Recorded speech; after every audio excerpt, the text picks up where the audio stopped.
Hello, I'm your host, John Cavendish, and welcome to the Amazon Strategist Show, the show that's all strategy with no hacks, no silver bullets, and no magic pills. Just real practical strategies for Amazon sellers. Today, we have a veteran of the Amazon M&A space with a deep expertise in e-commerce acquisitions, investing, and sell-side advising. Active in the aggregator space since its inception in 2019, he's had 2 leadership roles with leading prominent FBA aggregators and acquirers before joining Fortunet in 2021. Jake, like me actually, is an avid traveler and adventurer. He's been location independent far longer than I have, and he speaks 3.5 languages, which he'll tell us about later, having visited 60 plus countries and all continents except Antarctica. Jake also enjoys adventure sports such as sailing, kite surfing, and motorcycle riding. So, Jake, welcome to the Amazon Strategist Show. How's it going? Great to see you. Great to be here. Too, and thanks for coming. Thanks for dialing in. Where are you dialing in from today? My pleasure. Dialing in from Rio de Janeiro, Brazil. I just arrived here from after about a month in Europe. It's kind of like a second home for me. I spent a ton of time in Brazil over the years, and it's a good place to get into my routine and just, focus on work. Oh, love it. And you'll have to tell us all about Brazil later on. Yeah. So in this episode, there's so much we can go into because I'm also a lover of quite a lot of the things you do, and I'd love to chat about that. But first, I want to frame the episode. So, Fortunet is an advisor in the M&A space. Yeah. And we want to kind of frame it for anyone who's watching, exactly where we are in the, in a business. So if anyone's listening and not watching, on the screen, we've got Cartman from South Park's 4-point plan to how to start up and exit a business. So, start up, cash in, sell out, and bro down. So I guess we are somewhere between number 2 and number 3 when we're talking. Yeah. No, I love that. I mean, Cartman's got it down there. So I just love this. Whenever I think about acquisitions, this is the image I think. So yeah, I love it. Yeah, well said, well put. I don't know if we need to talk more about it. I mean, he's pretty concise. So you're more on the cashing in or the broing down part? Yeah, I mean, the cashing in part is the real focus. I wish there was more of the 4th point there. It's something I always talk to clients, and, we're talking about selling their business. We're going through the process. We complete the sale. And I always say, what are you going to do next? What are you going to do with all this money? You got $5, $10, $20 million in the bank. Are you going to go buy a yacht? Are you, almost every time they say, no, I'm getting right into another brand. I'm getting right back to work. And I'm always a little disappointed. I wish there was more of the bro down part, but that's part of the nature of these Amazon, successful Amazon entrepreneurs is they don't stop. Yeah, I think that's the curse of any entrepreneur, isn't it? There's always the next thing. What's the next thing? Yeah, maybe take 6 months off, right? But no, they're back in the office next day almost every time. That's crazy. I think that's your next consulting business, isn't it? How to enjoy the money once you've made the money. Oh, that would be a dream. So we were doing some research before this episode. We found you'd done 100 transactions with an average total deal size of $10 million. Is that right? Yeah. $1 billion worth of transactions. Yeah, I guess that math is right. So Fortunet, we've been around since 2018. As you said, I joined in 21. That was really, again, at the inception of the space before all the big names came out and raised a ton of money. So we've got in early. We were really the first investment bank to come into the space. It's somewhat semantic, but there was a lot of brokers and kind of casual advisors, more volume oriented, less holistic, consultative approach. So, Fortunet has come in and I think really kind of captured some of that market. Of course, there's competition and they're welcome. But I met Fortunet from looking at their deals when I was a buyer, and I just saw how, they were leaps ahead in terms of professionalism, accuracy, pitch decks, and prices. I mean, I was chasing so many of their deals.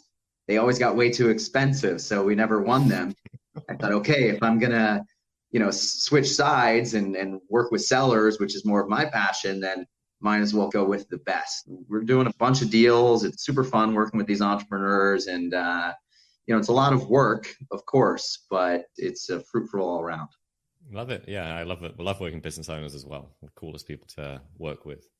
So for noobs like me, what's the difference between an investment bank and an aggregator and just using a broker to sell your business? What's the difference? Yeah, sure. So, one thing that's kind of always confusing in the space is an investment bank actually doesn't invest. We're M&A advisors. We work exclusively sell side. So this means we, have no conflict of interest. We're only working for sellers. We only take payments from sellers. So that's the difference with the aggregator. The aggregator's on the other side of the table, along with the private equities and just, any kind of buyer. The biggest difference, I believe, when you think about a kind of standard broker or like a marketplace versus an investment bank is we, a dedicated, fierce, and holistic approach to our clients. So it's really about thinking, from the start, from strategy, what's the best route for an exit, if an exit is the best route. A broker or a marketplace is kind of just volume oriented. Let's get this up on our website. Let's blast 10,000 people on our list and see what happens. And they want to do quick deals.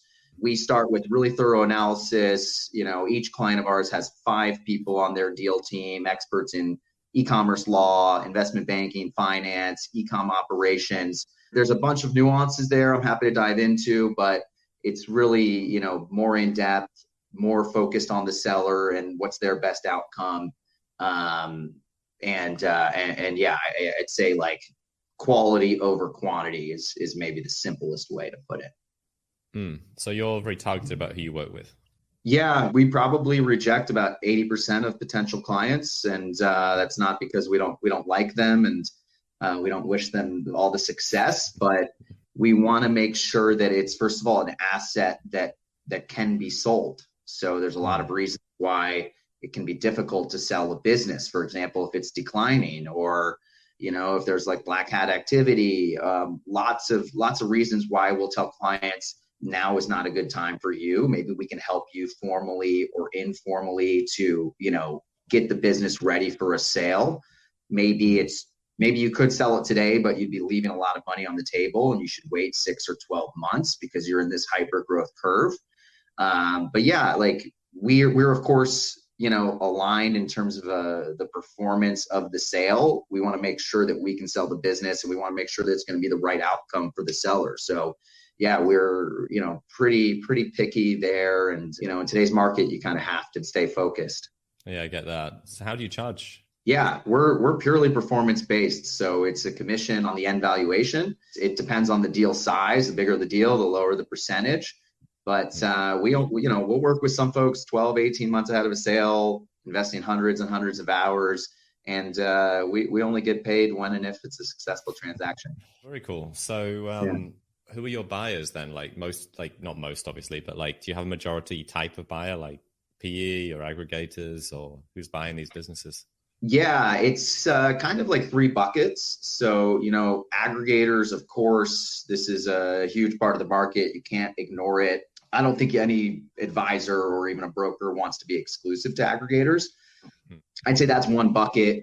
Everybody knows who they are. You don't need us to go and find an aggregator. We've done a bunch of deals with aggregators. We know how to push their buttons. We know how to drive the price up. We know how to handle any issues that come in due diligence with them. But that's just one bucket. We have another bucket, which is more traditional private equities, family offices, some high net worth individuals.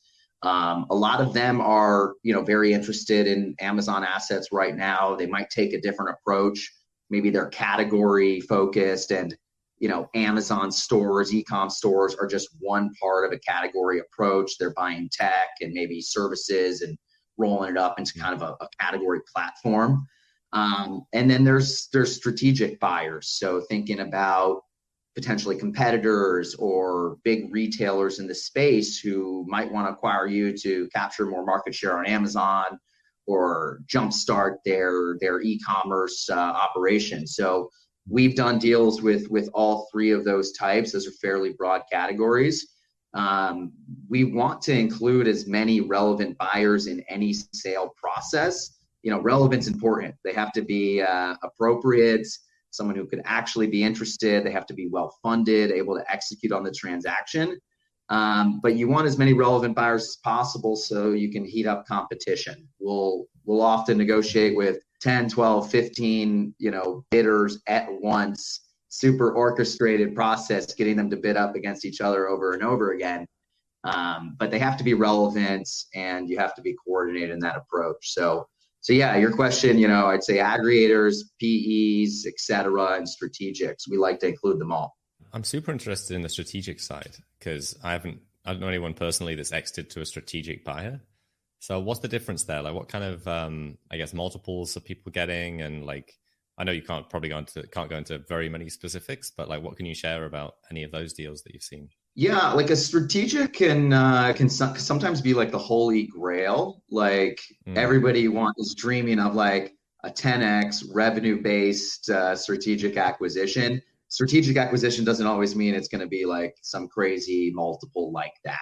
It can often be similar multiples. You might see higher ones than you would with like more of a financial buyer because they have synergies, whether it's, back end supply chain, front end distribution or whatever. They're going to have synergies, which hopefully will, by definition, be able to justify a higher price. A lot of times the valuation comes down to the projections, and if you have that synergy, you should be able to do more with the asset. So, we find that there's a lot of like, assets that are really interesting businesses that just don't meet this somewhat cookie cutter approach of like an aggregator buyer. Still very interesting businesses, making a lot of money, growing, great margins. And those are sometimes just a better fit for something like a strategic. It might be a competitor, distributor or whatever. But oftentimes we'll introduce the strategics into the mix to heat up the competition.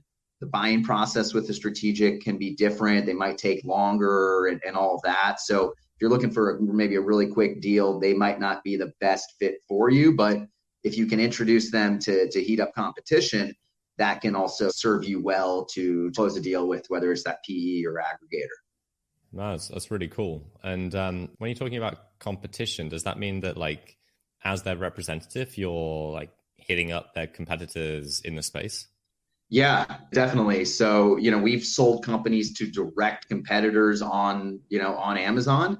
It's a delicate approach, right? You have to of course, be very careful what information you disclose and when. We're very careful about this anyways, whether, regardless of the type of buyer, we control the information, we drip feed it as it goes on. But you need to be even more conscious when it's a strategic. So coming out with, we'll come out with an initial teaser, doesn't disclose the brand name, of course, gets them excited, but doesn't give them too much information. Of course, everybody's under NDA and we want to go through the process carefully. But I mean, a competitor can be a great option for a lot of folks, but you have to be careful.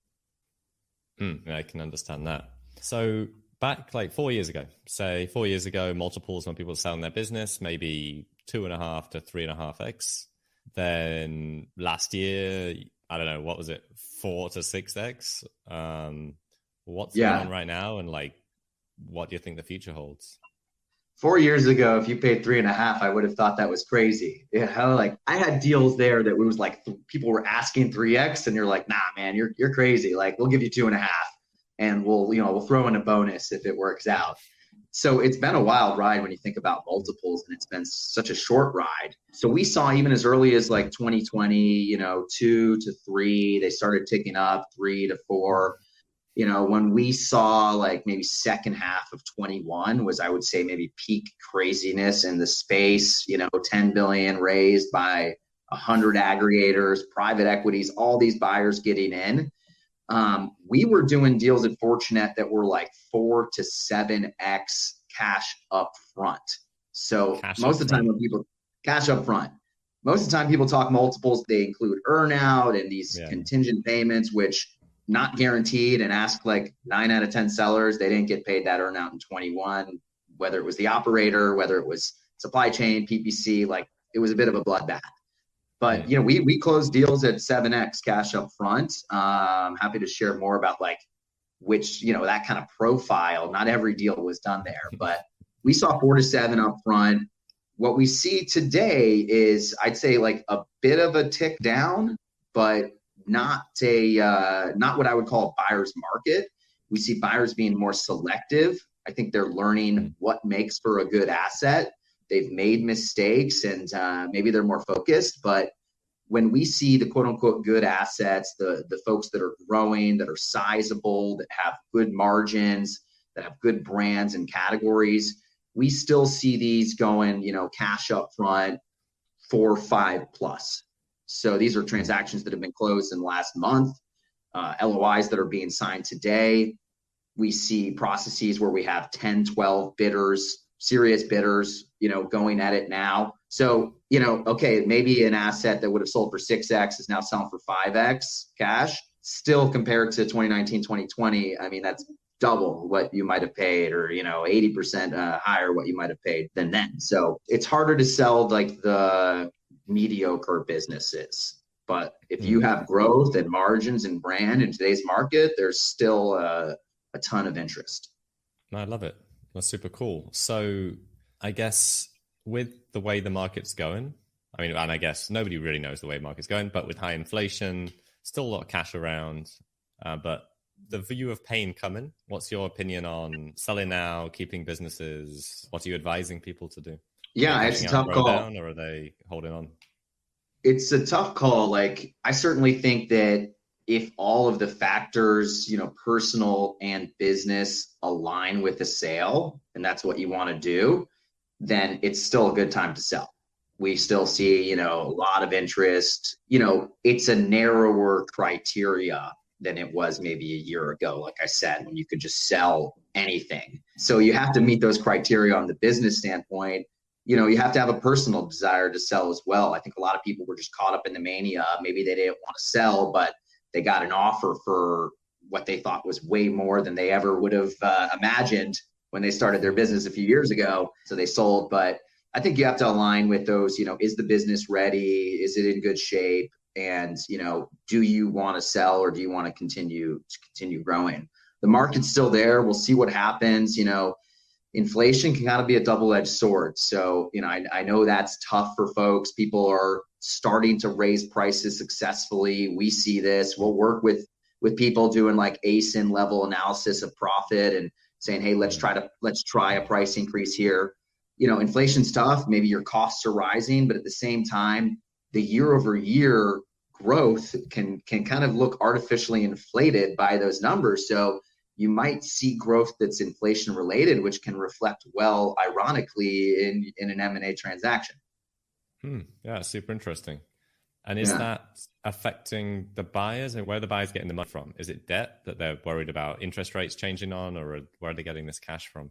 Yeah, like there's a mix of like debt and equity. Fortunately, if you're thinking of selling, there's a lot of, as we call, dry powder that's sitting there. So I was talking with one aggregator. I saw them at a conference, and they had like just raised $50 million like January, and to maybe for them to raise that money today would be more difficult.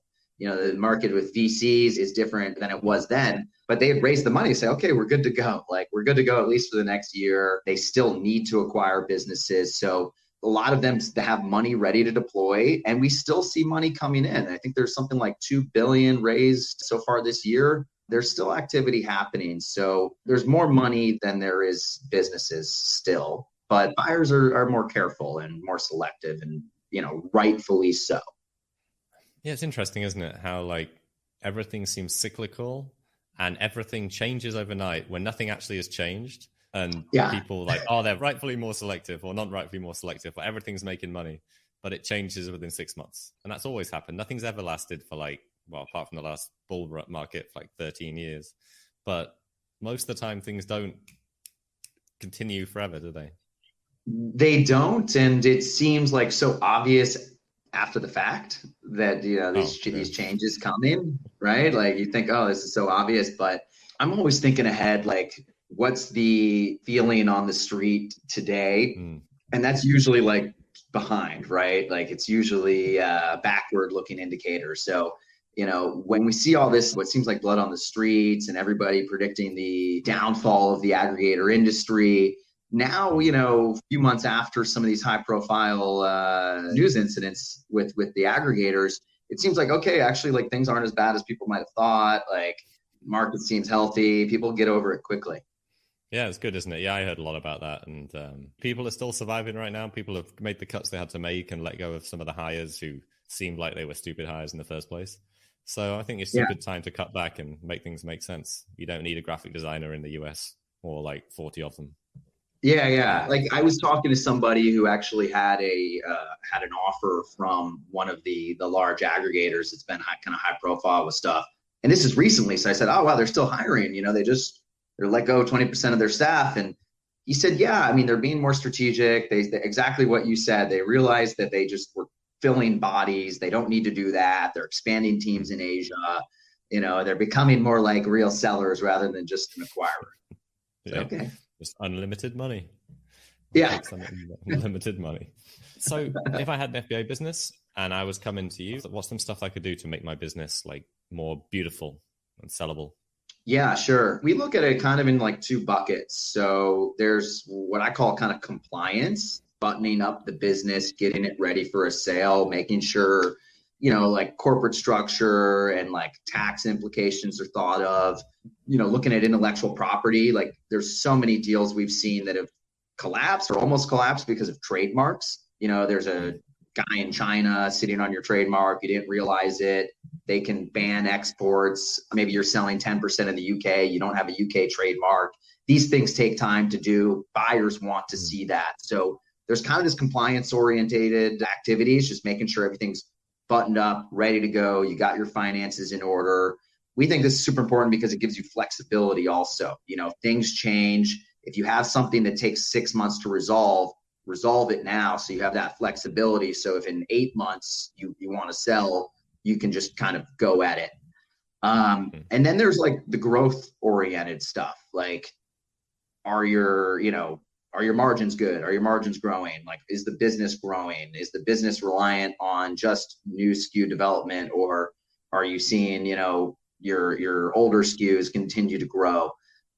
That's a little bit tougher, of course. Everybody wants to make their margins higher and grow their business more, but it's crucial for the sale, of course. And we'll get into both of those. We have e-com operators on the team, sold businesses. We'll get in, look at PPC campaigns, see, are you being efficient? Again, timing here, like if you want to sell tomorrow, there's less tools that you have, but if you're going to sell in 12 months, this gives you a lot more tools and a lot more impact. Of course, the valuation is based on your last 12 months profit. So, how do you really tighten the ship up and see how you can improve the margins and grow or provide some opportunities for growth for the new buyer? Yeah, I mean, that's awesome. So when should somebody reach out to you? We say like earlier the better. We have a pre-sale program where we work with folks that are, thinking about an exit up to 18 months in the future. And we work on all those. It's like 12 points that we work on, a lot of them I just mentioned. So we say, be prepared to sell. Doesn't mean you have to sell. It just gives you the optionality. In the end, the ROI that you get on the sale is crazy. We have a lot of clients that they're like serial exiters. So, we have clients who've built a business model where they're like, okay, we're going to launch a brand and in 18 months, we're going to grow it to 500K, $1 million profit and sell it because they know that 100, 200 grand that they put in as an initial investment, when they sell the business for 5 million, you can't beat that ROI. So, we're working with folks that are literally, from day one of their business, we're helping them structure it, get it ready for a sale. So we're always open for the conversation, whether, we can help formally or not. We say, how do we just add value, provide a referral to somebody who can maybe help that, in an area we can't. But, earlier the better. Like it should be, it should be part of your like operational strategy, M&A. Yeah, I agree. I mean, like even if you never want to sell a business, running a business in a way that's sellable, bulletproofs your business, doesn't it? You're never going to go like, oh no, I lost a manager. I'm out of work for 6 months. The business dies.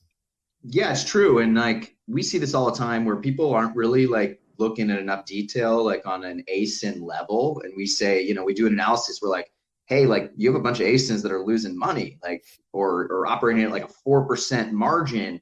You're tying up all this like working capital and inventory. Like, you're lowering your margin, which lowers the value. And people are like, oh, like they didn't really have their finger enough on the pulse. So I think what you said is absolutely right. Like it'll actually just help you run your business. And even if you never sell, you'll probably make more money by getting it ready. Exactly. And that comes to how should they reach out to you? Appreciate it. Fortunet.net, Jake at Fortunet.net, Fortunet. Look us up. Always happy to chat. Like this is all I do. I feel like I'm kind of like on Shark Tank all day, and I get to talk to successful entrepreneurs. So it's really a pleasure for us. Feel free to reach out. Awesome. So yeah, come talk to Jake. Bother Jake. Stalk Jake. Fortunet.net. Double net. Yeah. There you go. Do you own Fortune.net? Fortune.net as well? There's what's that car? There's like a Toyota like Fortuner runner or something that it's always like they occupy some of the top spots, unfortunately, but we need to maybe expand our URL portfolio. Let's see if I watched a movie last night. What was it? Mickey Blue Eyes with my wife. That old Hugh Grant movie. And it's the La Chatteria, like the Chatteria. Just reminded me of the Fortune.net. I'm just curious, like I know you guys work with tons of sellers. Like, what do you see in terms of like appetite to sell, like performance of businesses? I'm curious to get your take. I'd say performance is good. I mean, people overstocked during the 2020 boom. The new normal happened very quickly with the COVID boom, and then some people did overstock. But after that, I think in the last year, 5 of our clients have exited, whether it's to aggregators or PE. We've then acquired them as clients. All of our aggregator clients seem to be doing great, raising money, onboarding brands. So, yeah, I mean, from what I see, if you're already established, which all of our users are, they're growing. Established users are still doing good. Online arbitrage users have had some issues just because it's a business model that Amazon is more and more tightening the noose on. But the long-term guys there also are doing great because they've got the strategy and they've got the suppliers and they've got the history. It's like the smaller sellers getting a bit pressured. It seems like, it does seem like there's such a small select group of, there's 3 million sellers, but there's probably like 5,000 of these that are like really doing all of the heavy lifting in the space. Maybe it's 15,000 brands, but I know people who own 5-6 brands. When we think private label, so it really is like a select group of pros. And I feel like going forward, they're going to continue to steal more market share. It's probably it's obviously a lot harder to get in as a newbie than it was 2, 3, 4 years ago. Yeah, more capital for sure. I wouldn't want to be starting an Amazon business without 40, 50K to just make sure I had enough product to get going. And I hope there's more than 5,000, because if there's 5,000, we've got like 5% of them. So hopefully we've got a bigger ocean than that. It's like there's something like 15,000 private label sellers doing over 1 million. But those are the accounts. And I know people who have, several brands. So I feel like it's actually a little smaller than it's only 15,000. We do this over 1 million. Of the like private label. There's maybe 20, something like this. Wow. Of the private labels. A lot less than I thought. Yeah, I'll have to Google that. I will look up that data and we will insert it somewhere potentially. Yeah, maybe our criteria, so it's probably bigger. Like maybe my criteria is like a little more narrow, but it's a small fraction of the 3 million, of course. And these folks have multiple brands. We work with folks that have 5-6 brands. They're selling one. I said, and they come back for another. I say, what else do you have? What else going on here? Like, it's amazing. Of people I know, I've done it twice in previous businesses. Lots of my friends have. I can't imagine there's that small a group of us just keep launching these brands and doing 7 figures. And they exit one. They have all this money. They're usually keeping the team. They have the playbook. So it seems so logical now. Yeah, makes a lot of sense. You sold a couple businesses before? Well, I sold shares in different ones. One of them was like just a what do you call it? Fad type product.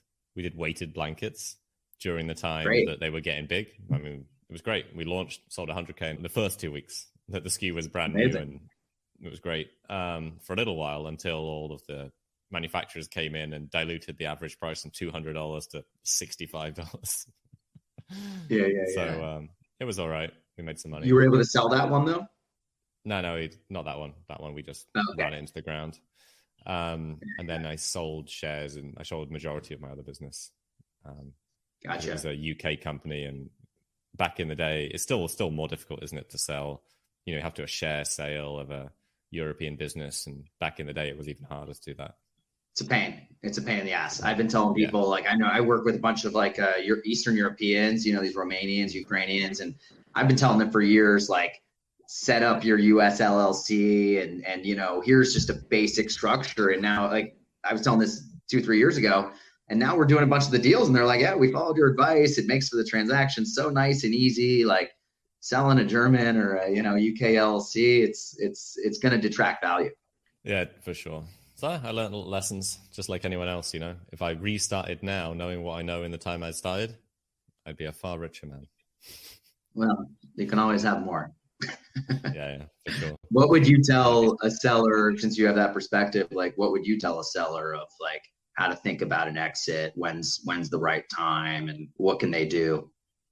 It's different for everyone, isn't it? It's whenever it's an amount of money that would change your life, I guess, or you don't see a future in the business, or you've lost passion about it.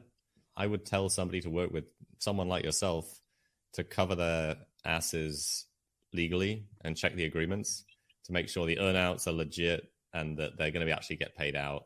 And if you can get cash up front, even better. But just make sure contractually they're actually going to get the multiple or pretty likely to get the multiple that someone's promising them. Because I've had friends exit to aggregators, and the likelihood of getting paid out when you read those contracts is not that high. Yeah. There's been an education in the market, I believe, where we used to come out, and I would do the same when I was making offers, is you say, hey, 5X, but like it's 2.5 up front. Like anything that's, $1 today is, and it's crazy. And it's like, a lot of people saw this allure of a high multiple. And then, you look at the structure and it was like, oof, this is rough. And this is kind of like typical PE playbook of structuring it in. And, it reduces their risk. Of course, like I would acquire any like growing good business for like 2.5 up front. Like give me that deal all day. And even if it declines by 30%, you're still doing well. Yeah, I totally agree. Especially if your future payments are linked to growth. Then is there an incentive to grow it or not? I don't know. Depends how much extra is tied to growth. So that's the sketchy part, isn't it? It definitely happens. Awesome. So, this has been a super awesome conversation. We still have 2 bits to go in the show. We have the game show to play. Let's do it. I'm excited.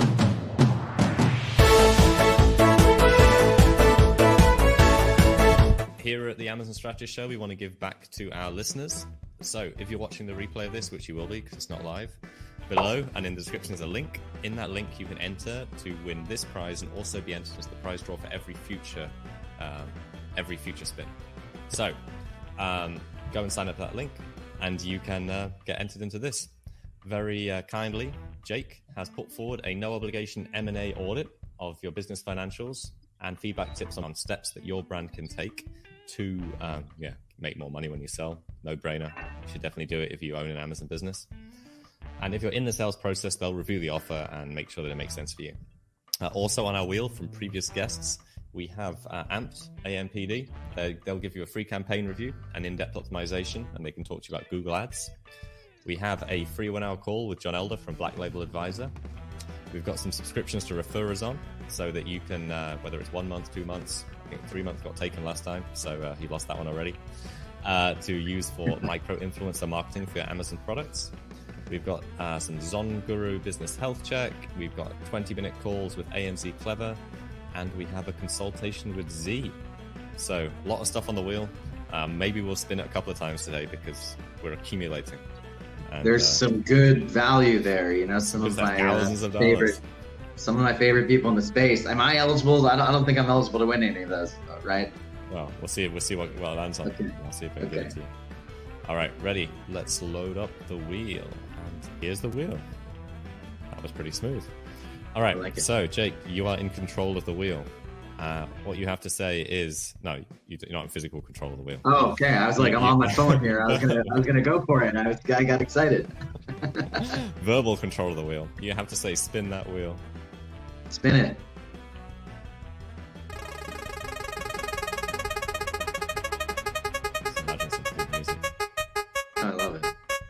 This reminds me of Prosper in Vegas.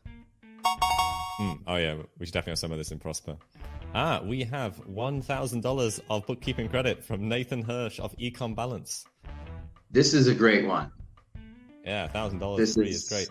This is one of the things that I just say, like, if you are like, this is so, of course, basic, but we see so many people with books that are not in good shape. Like, get a great bookkeeper. I can recommend a few. You've got one here. Like, this is a great giveaway.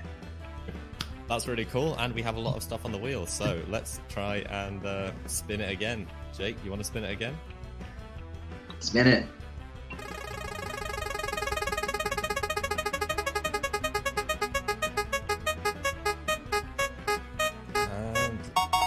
$10 cash from Jake. No, it's from us. No, it's $10 cash from us.